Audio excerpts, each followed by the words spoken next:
Can you believe that 48% of the food in American grocery stores contains added sugar? Actually, you shouldn't believe it, because it's 68. 68% of the food in American grocery stores contains added sugar. And it's just the tip of the iceberg when it comes to the dangers lurking in our modern diet. From sugary cereals marketed to children to processed snacks, so less healthy options, the food industry's agenda seemingly prioritizes sales over well-being, even if it does mean sacrificing lives in the process. Hello there, my name is Leah, and although what I've just said sounded like a conspiracy theory, I will explain using scientific findings why most of the modern food is so dangerous and what exact steps we should take in order to minimize its negative effect. First things first, food industry isn't entirely bad. You just need to be mindful of what you choose to consume. How do we do it?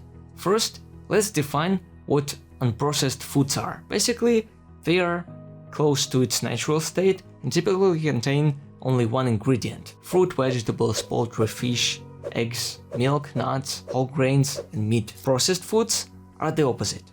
Obviously, they contain multiple ingredients and have undergone some changes through cooking, baking, drying, canning, freezing, or packaging. The examples include sweetened beverages, bakery products, snacks like chips and pretzels, yogurt with added sweeteners or flavorings, breakfast cereals, sausages, and ham. Let's dig deeper and find out what specific ingredients are the most harmful in long term. Added sugars. Generally, carbohydrates are very important for a body to function. They act as an energy source, play a role in brain function, and contribute to digestive health. However, some people misunderstand it and believe that foods high in added dietary sugars can fulfill these roles. Well, they don't. Very little scientific evidence exists that indicates a benefit of added dietary sugars, but there are tons of evidence that highlights the negative effects of excessive or prolonged sugar intake. Consumption of dietary added sugars was linked with diabetes and obesity, and chronic excessive sugar intake has been observed to affect memory, mood, object recognition, and concentration. As we can see, the negative effects of eating too much sugar are pretty dramatic, and the exciting part is that sugar is similar to drugs in some respects. It's really considered addictive. Sugar and sweetness can induce reward and craving that are comparable in magnitude to those induced by addictive drugs. This is crazy. So we might say that the food industry adds sugar to products to make them addictive and increase sales. Eating a simple breakfast high in added sugars can exceed the recommended daily limit. According to the World Health Organization, the number of people with diabetes rose from 108 million in 1980 to 422 million people in 2014. And we know diabetes is a serious illness. Actually,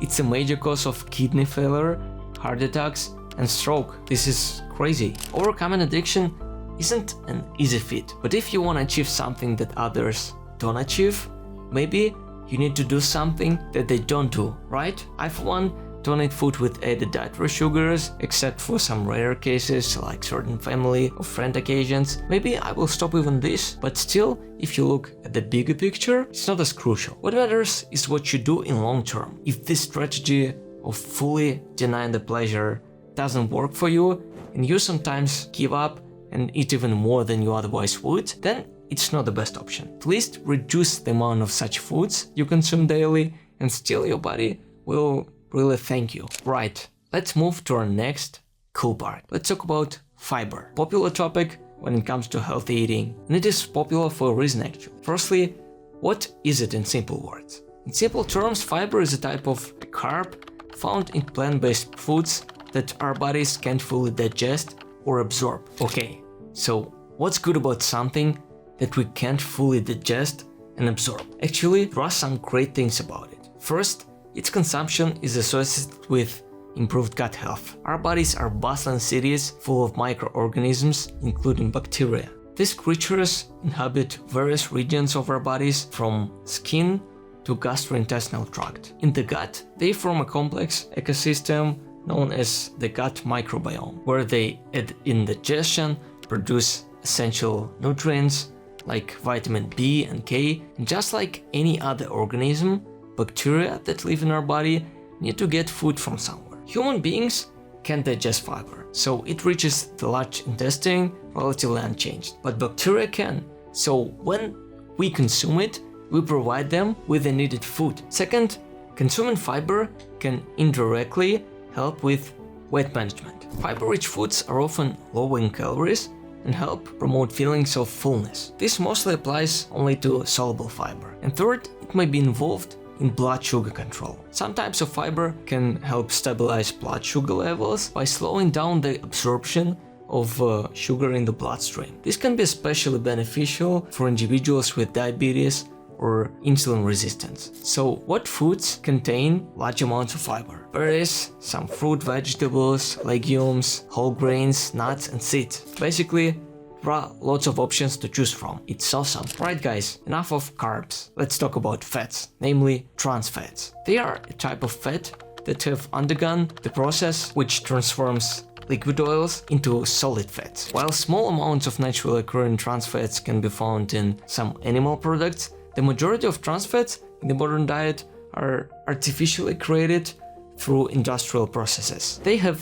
been strongly linked to an increased risk of heart disease as they raise levels of bad cholesterol while lowering good cholesterol. And this imbalance can lead to the buildup of plaque in the arteries, increasing the risk of heart attacks, strokes, and other cardiovascular problems. In recognition of the detrimental health effects, many organizations, including the World Health Organization and the American Heart Association, recommend minimizing trans fat intake as much as possible. Foods that are high in trans fats typically include processed and fried foods like French fries, fried chicken, fish, onion rings, as well as certain packaged and commercially baked goods like donuts, croissants, cookies, cakes, certain breads of potato chips. So here is an outline of the steps you can take if you're interested in improving your diet. First, reduce sugar intake. Your body doesn't need to get added dietary sugars. It's only ruining your health. Always pay attention to food labels and opt for products that don't contain a large amount of sugar in them.